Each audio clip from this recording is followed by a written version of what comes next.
Au nom du Père et du Fils et du Saint-Esprit, ainsi soit-il. Donc, comme un petit traité, mais tout petit, minuscule, sur le magistère vivant. On commencera par dire la chose suivante.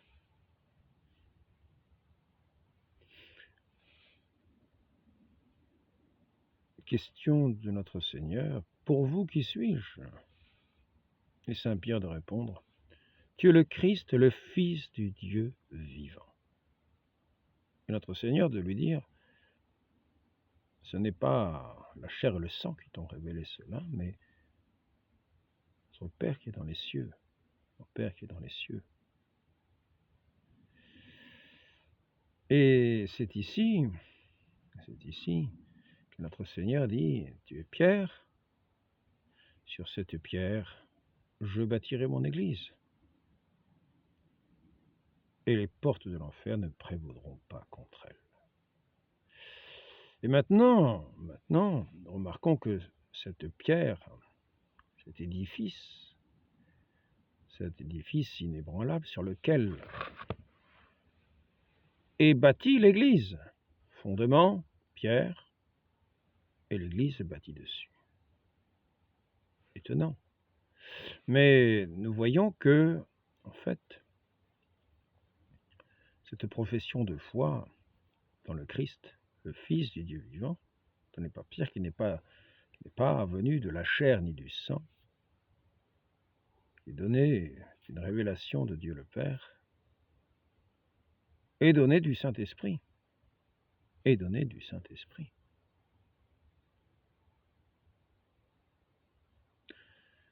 Le Saint-Esprit que le Fils envoie d'auprès du Père. Et c'est ici que nous voyons que, comme il est écrit, nul ne peut dire Jésus-Christ est Seigneur si cela ne lui est donné du Saint-Esprit. Et c'est là que nous avons l'assistance du Saint-Esprit pour ce qui est des choses de la foi. Et cette assistance du Saint-Esprit est donnée à ce magistère vivant, à ce roc, ce fondement de l'Église. Et c'est cela qui lui permettra d'annoncer toujours cette foi inébranlable, d'enseigner en vérité, par cet esprit de vérité, d'être le fondement inébranlable de l'Église. Et les portes de l'enfer ne l'emporteront jamais. C'est la promesse du Christ.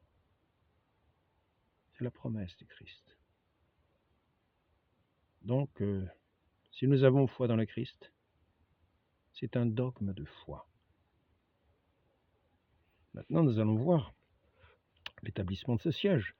Du siège apostolique découle l'épiscopat et toute son autorité.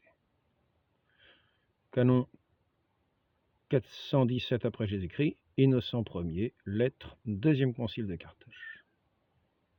C'est ce sens-là, le même sens que ce que dit notre Seigneur dans l'Évangile. Il est le fondement. C'est lui qui nomme les évêques. Et n'oublions pas, le magistère vivant, c'est l'ensemble des évêques, dont le pape est la tête, l'ensemble des évêques nommés par le pape.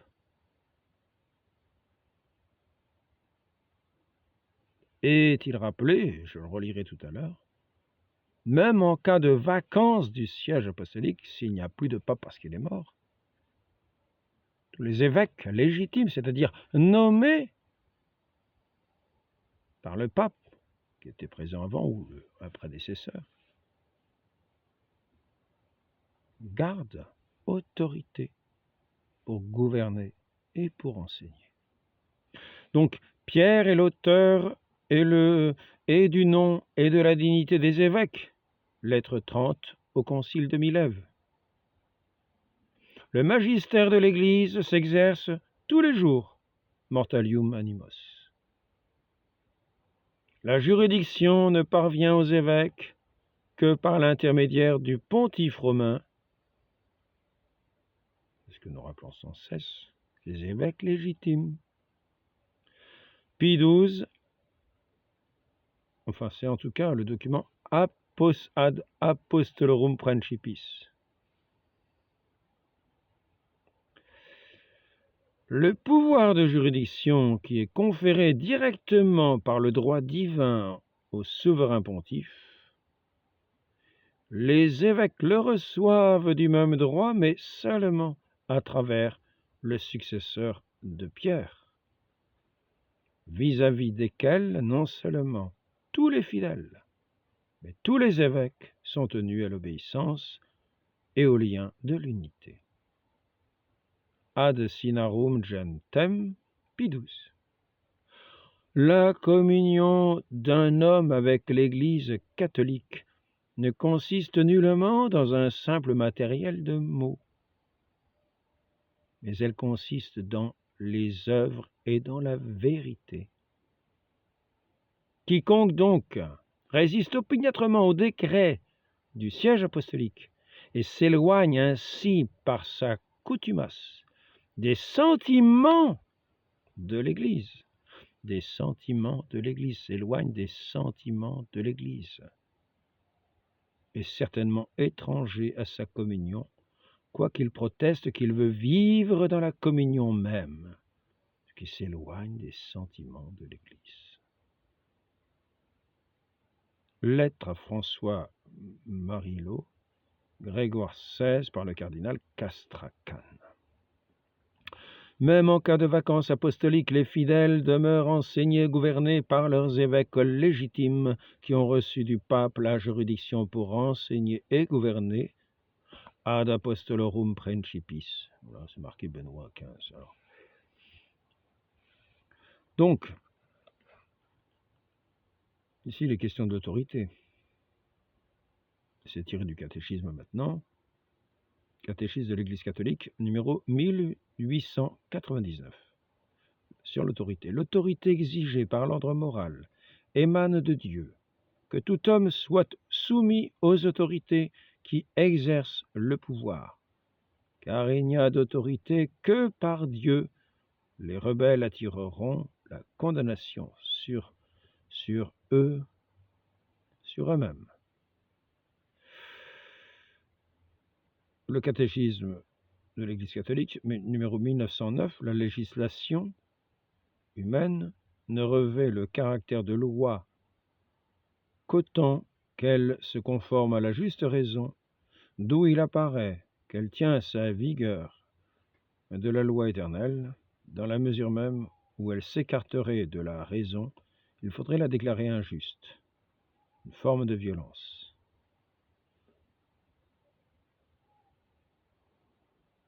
Et ces dispositions, est-il dit au numéro 1903, ne sauraient obliger, quand ça dépasse la raison, quand ce n'est pas raisonnable, quand ces lois ne sont pas raisonnables.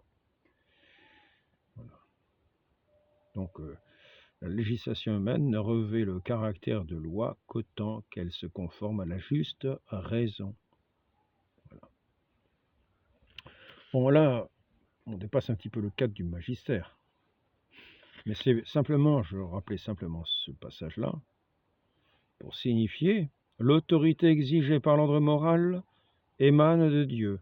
Que tout homme soit soumis aux autorités qui exercent le pouvoir, et donc aux autorités aussi de l'Église, pape, les évêques. Pape qui a été remis, toute autorité, dit le Christ, m'a été donnée au ciel et sur la terre, et cette autorité, il la confie à ses apôtres, pour aller par toute la terre, enseigner. Ce qu'il lie sera tenu pour lier.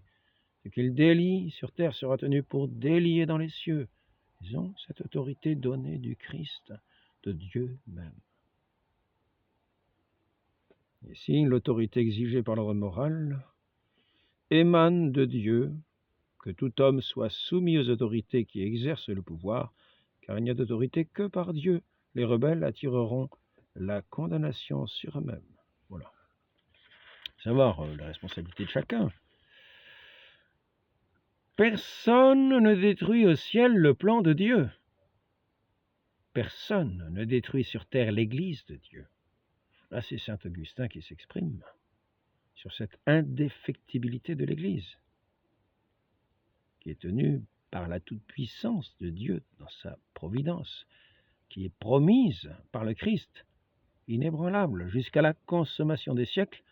Il sera présent lui-même et assisté du Saint-Esprit pour professer la vraie foi. Car cette vraie foi, nous l'avons vu, c'est le Christ qui le dit, ce n'est pas la chair et le sang. Ne vient pas de la chair et du sang, c'est de Dieu. La foi est une vertu théologale, un don de Dieu. Aucun chrétien ne doit discuter si ce que l'Église catholique croit de cœur et professe de bouche est ou n'est pas. Saint Pie X, 1909. Quels sont tous ces théologiens laïcs qui viennent s'attaquer au fondement même de l'Église en disant que le fondement a disparu? C'est s'attaquer à la foi même de l'Église, à la foi même du Christ. C'est avoir perdu la foi.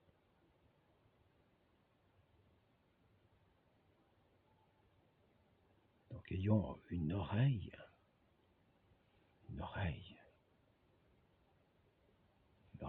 pour entendre.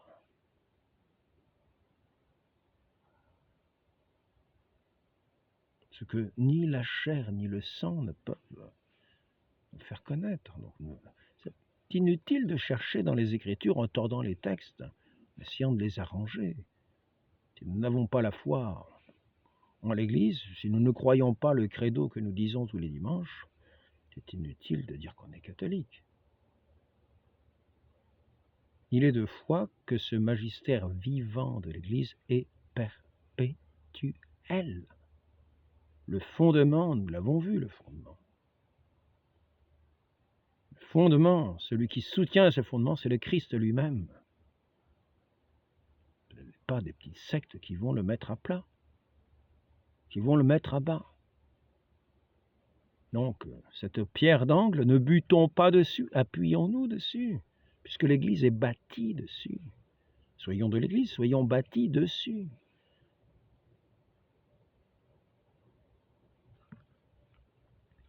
Scruter les actes épiscopaux, les critiquer n'appartient nullement aux particuliers, mais seuls ceux qui sont dans la hiérarchie sacrée ont un pouvoir supérieur. Magistère vivant, ils sont le magistère vivant. Est sane molestum, Léon XIII, 1888. Tous savent à qui était confié le magistère de l'Église, institué de notre Seigneur Jésus-Christ, donné de Dieu, comme le dit Pie XII. Tous savent à qui a été confié le magistère de l'Église. Le devoir des autres est de l'écouter avec déférence et de se conformer à sa parole. Et comme dit saint Pie X, lorsqu'on ne comprend pas certaines choses, ne l'interprétons pas de mauvaise part, sachant que c'est catholique. Ayons la foi. Ce qui est enseigné est catholique. Donc interprétons-le, essayons, même si nous ne comprenons pas, ne relevons pas les cornes pour aller contre, comme dit saint Pie X. Si nous ne comprenons pas, abstenons-nous, disons que nous ne comprenons pas, mais ne doutons pas. Ne doutons pas de cet enseignement, n'imaginons pas que le péché est autorisé. Nous savons bien que le péché, nous qui connaissons les commandements de Dieu, que le péché n'est pas autorisé. Et que l'Église n'autorise pas non plus le péché. L'Église respecte toujours les commandements de Dieu. Et les enseigne toujours. En dehors du mariage, il n'y a pas de relation intime.